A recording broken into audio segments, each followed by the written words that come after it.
All right, welcome back. It is the Vegas Take, Sharp and Shapiro. Glad you could join us on a Tuesday. So we've been talking a lot about the casinos and when they're going to reopening. Listen, everybody has their needs, right? Some people need to gamble. Some people want to go to a nice restaurant. Well, some people want to go to strip clubs. I think that's very fair. You know, I've been in Vegas almost 20 years. I've gone to strip clubs maybe once a year. You know, I wouldn't say it's something that I do frequently, but if I lived in Wyoming, I'd probably go a lot more than once a year because there are not a lot of casinos in Wyoming. Not that Wyoming isn't a nice place to live, but that's not what I'm saying. There's not really a lot to do there in general. It's not Vegas. Let's put it that way. However, there is one strip club owner. The place is called The Den, and it's located in Cheyenne, Wyoming, and the owner of that strip club is going to be opening up his place of business, and he is Greg Chavez, and he joins us right now on the line. Greg, thanks for being here. How are you? Hey, what's up, Greg? Hey, how are you guys doing? Doing great. Doing good, man. All right, so let me ask you this. How do you get a lap dance while practicing social distancing? I have to ask you that. Well, right now we're not offering lap dances. So, like I said, tip on stage, but no lap dances. So right now we're not doing any lap dances.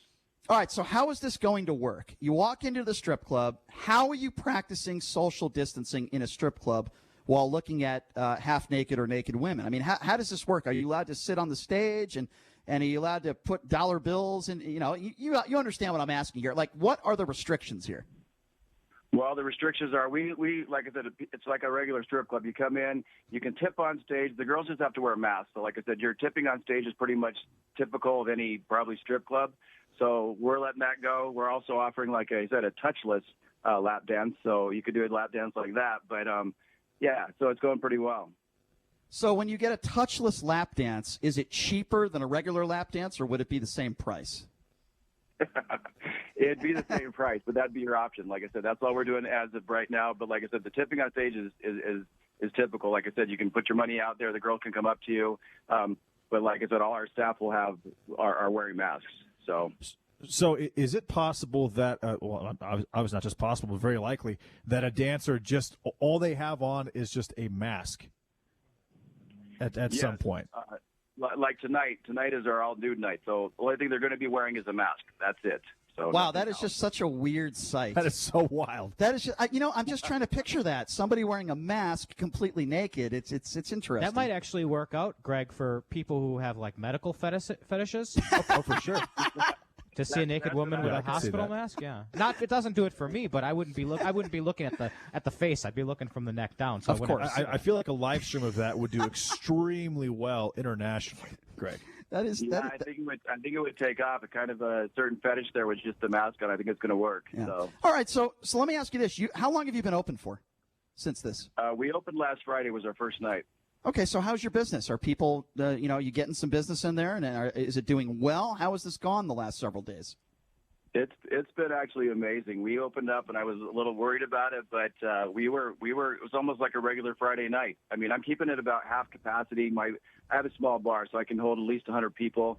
I'm keeping it around 50 people, but we had that 50 people in there. Like I said, it was a good night. The girls made real good money. I think guys are just ready to get out there and feel normal again. So well, guys are always going to be horny. That's never going to change. That's for sure. All right, so let me ask you this, Greg. So as you know, just outside of Las Vegas, prostitution is legal, and it just they force women, and rightfully so, to get tested for no STDs and all that stuff. So I'm making that correlation to this. I know that prostitution isn't legal in Wyoming. However, with this coronavirus, are you forcing some of these women to get tested? Are there any rules and guidelines? Do they have to be tested every week, every 2 weeks? Do you have any of that going on? No, none of that's going on. They're not requiring any of that to go on. I wish they would, though. I mean, I wouldn't have any problem, and I'm sure the girls wouldn't have any problem. That way people would feel it's even safer to go there. But no guidelines as of now, so nothing like that. Wow, that is interesting. Were you surprised when you got the go-ahead to open up your strip club? Were you surprised last Friday? Not really surprised. I've just been waiting. Like I said, I've been wanting to open. Like I said, it's been hard to be closed for 3 months, and I wasn't really surprised. I was more shocked that they opened up massage parlors, they opened up tattoo shops before they opened up me. So I was a little bit. I wasn't surprised. I was just happy that they were probably going to do it. Hold on a second. You're telling me that the governor allowed massage parlors? I would imagine, and I think it's a fair assumption, that there are some sexual favors being granted to some customers in some of these massage parlors. you're telling me that they said that was okay to open up a massage parlor when a woman is touching a man all over the place, but yet they wouldn't let you open up your strip club? I'm sorry, that makes absolutely no sense to me. Absolutely, that's how I felt. Like I said, I went bonkers when I heard that. I was like, I cannot imagine them letting. What you said is pretty much what I was saying the entire time that they did that. I was like, you got to be kidding. How is that possible? I'm getting a text message from one of my friends, Chris Nguyen, that said that he's going to be moving to Wyoming since those massage parlors just opened up. But I think that's a wise decision, Chris. If you're just joining us, we're speaking with Greg Chavez. He's the owner of the Den out there in Cheyenne, Wyoming. So I've been out there to Wyoming a few times. I've seen some basketball games out there, not too far away from Denver either. So do you feel like everything is starting to get back to normal there in Wyoming? Can you give us a sense of what phase you're in, and all these local businesses now starting to open up? Is there any sense of normalcy out there now? There is a sense. Like I said, most of our restaurants are open up there. Like I said, our bars are opening up. So there is finally a sense of people just being normal again, like I said. And I think, like all the patrons I've had come in, I think they just feel good to be out, being able to have a beer, talk to somebody, just relax. I mean, it's been nice. So I think it's getting there. Well, I'm glad to hear that. Just out of curiosity, can you give us a little bit of background on your strip club? How long? I know you just reopened up on Friday, but how long have you owned this club for? And just give us a little bit of background and history about it. Well, the club's probably been there I want to say about 40 years. It used to be called the Clown's Den. And then I didn't like the idea of the whole clown thing. So I took over about 15 to 16 years ago, and we just changed it to the Den.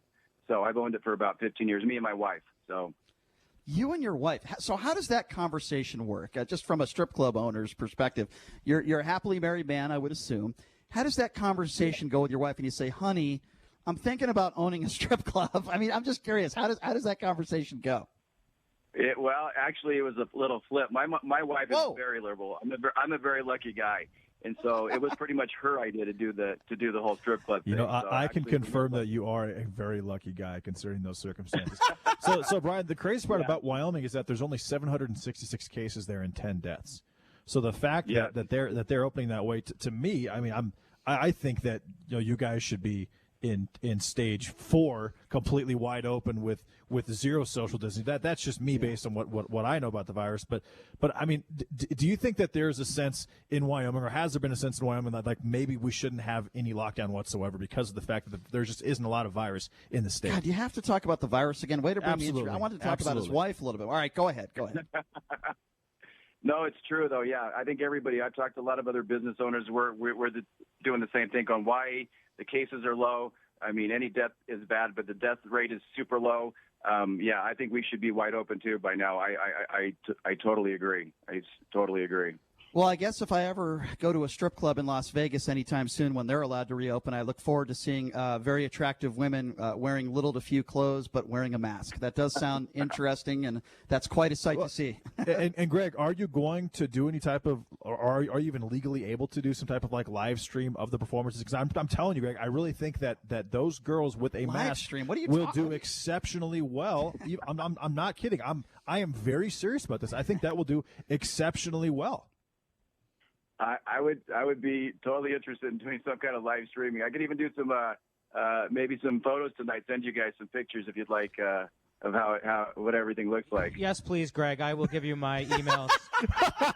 Producer at thevegastake.com. That's producer at thevegastake.com. In fact, if any women or anybody in the audience outside of Cheyenne, Wyoming wants to send me half-naked photos, you can send it to those email addresses. Greg, just send them pictures of some of the most disgusting customers that you have, and take pictures of them and then send it to the producer. That's what you should do. No, in all seriousness, Greg, thank you so much for coming on, man. You sound like a real fun guy, and I'll be honest with you, your strip club sounds like a fun place to go to. We might actually take a trip out there. Mask only, Brian. Yeah, I like Mask only. I like it. Greg, thanks for taking the time, man. Totally welcome. Appreciate it. Thanks for your time, Greg. That's Greg Chavez. Okay, have a good day. Thank you. Yeah, thanks a lot, Greg. Greg Chavez, owner of the Den. Boy, what a wife he has. She comes up to him and says, hey, honey, I'm thinking about buying a strip club. Wait, a male strip